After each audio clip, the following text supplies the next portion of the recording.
ایک واقعہ سناؤں گا میں آپ کو دیوجان قلبی اور افلاطون کا، اور بات ہے وہ غرور کی. لیکن اس سے پہلے یہ کہ ہم اپنے ارد گرد دیکھتے ہیں تو ہمیں غرور کے نا بہت اثرات نظر آتے ہیں کہ ہر طاقتور آدمی ہر کمزور کے ساتھ جس لہجے میں بات کر رہا ہوتا ہے یہ غرور ہی ہوتا ہے. بہت سارے شعر ہیں، اس طرح ہم شاعر ادیب لوگ ہیں، رائٹر لوگ ہیں، تو یہاں پر ہم دیکھتے ہیں کہ انکسار کا غرور ہوتا ہے. یا علماء کے قبیلے کے اندر وہاں پر بھی نا عاجزی کا غرور ہوتا ہے. بولتے ہیں یار احقر نے یہ کر دیا، فقیر بس فقیر کے دل میں یہ ہوا، خاکسار.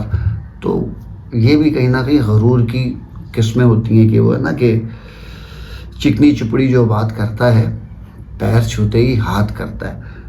تو بہرحال غرور کے بہت سارے شیڈز ہم اپنے ارد گرد دیکھتے ہیں، اور یہ غرور جو ہے نا یہ انسان کو اندر سے کہیں نہ کہیں چھلنی کر دیتا ہے. وجہ یہ ہے کہ یہ غرور اللہ تعالیٰ کی وہ چادر ہے جو اس نے صرف اپنے پاس رکھی ہے، کسی انسان کو نہیں دی، اور وہ چاہتا بھی نہیں ہے کہ کوئی شخص غرور کی چادر اوڑھے.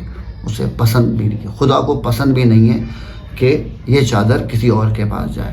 انسان کے پاس عاجزی کی چادر ہے، انکسار کی چادر ہے، اگر وہ غرور سے اسے پاک کر لے. تو واقعہ میں سنا رہا تھا اس غرور کا، آپ سمجھ جائے گا کہ غرور کیا ہے اور یہ کتنا باریکی سے آپ پہ حملہ کرتا ہے. وہ قصہ یہ ہے کہ دیوجان قلبی اور افلاطون کا.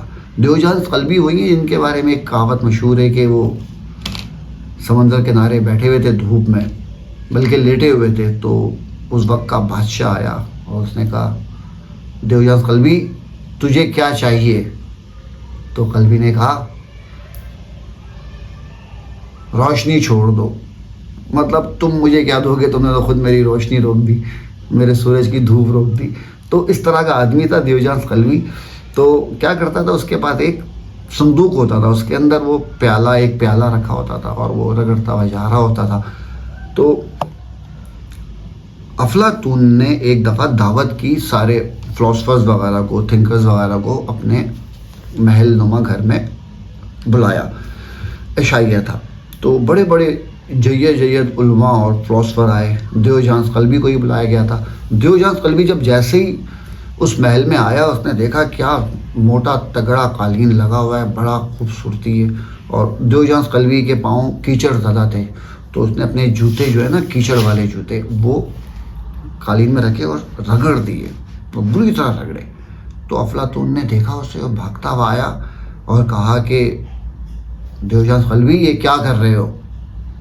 تو دیوجان قلبی نے کہا کہ میں افلاطون کا غرور خاک میں ملا رہا ہوں. تو بات تو بڑی قیمتی کی، لیکن جو افلاطون نے اس کے بعد جو بات کی نا وہ اس سے زیادہ قیمتی تھی. افلاطون نے کہا تم جس غرور سے میرا غرور خاک میں ملا رہے ہو نا، تمہیں یہ بھی دیکھ رہا ہو. اس بات میں ایک سیکھ ہے کہ ہم کسی کا غرور توڑنے کے لیے اس سے بڑے غرور کا مظاہرہ کرتے ہیں. ایک فرد کی بات ہو یا ایک ملک کی بات ہو، ہم غرور کا جواب غرور سے ہی دیتے ہیں. تو بھائی کہیں نہ کہیں کسی نہ کسی کو تو غرور کا جواب محبت سے دینا ہی ہوگا.